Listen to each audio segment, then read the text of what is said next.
मेळघाटातील दुर्गम भागातील आजवर आपल्या गावाची वेसही न ओलांडलेल्या आदिवासी बांधवांनी थेट देशाची राजधानी नवी दिल्ली गाठत ऐतिहासिक संसद भवनाला भेट दिली। अमरावतीचे खासदार बळवंत वानखडे आणि माजी मंत्री आमदार ॲडव्होकेट येशूमती ठाकूर यांच्या संकल्पनेतून साकारलेल्या या संसद दर्शन उपक्रमात मेळघाटातील प्रत्येक गावाचे प्रतिनिधित्व करण्यात आले होते।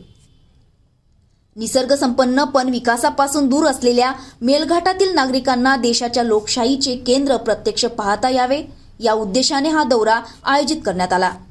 संसद भवनाची भव्यता, राजधानीतील वातावरण आणि लोकशाही प्रक्रियेचा प्रत्यक्ष अनुभव घेताना आदिवासी बांधव भारावून गेले। मुख्य प्रवाहाशी नाते जोडणारा हा उपक्रम सामाजिकदृष्ट्या महत्त्वाचा ठरला असून सर्वत्र त्याचे कौतुक होत आहे।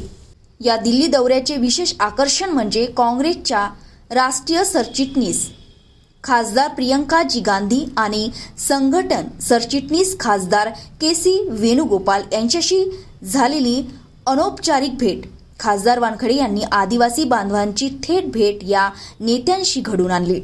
यावेळी बांधवांनी आपल्या समस्या, अपेक्षा आणि भावना मोकळेपणाने मांडल्या। या उपक्रमासाठी माजी पालकमंत्री ॲडव्होकेट येशूमती ठाकूर, अमरावती ग्रामीण काँग्रेस जिल्हाध्यक्ष बबलूभाऊ शेकावत तसेच चिखलदरा काँग्रेस कमिटीच्या पदाधिकाऱ्यांचे मोलाचे सहकार्य लाभले।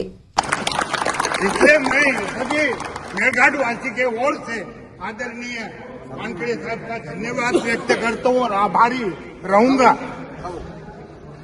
और मैं 12 मुद्दे का समस्या एक निवेदन देने वाला हूँ अपने दयाराम भैया इनके जरिए से साहब को। उसमें 12 मुद्दे। पहला मुद्दा ये है कि आदिवासी एरिया अनुसूचित क्षेत्र करके जाहिर करो।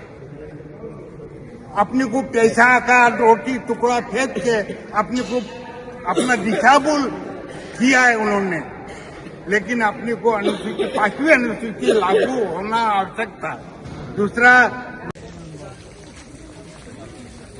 ये लोग आ सकते हैं,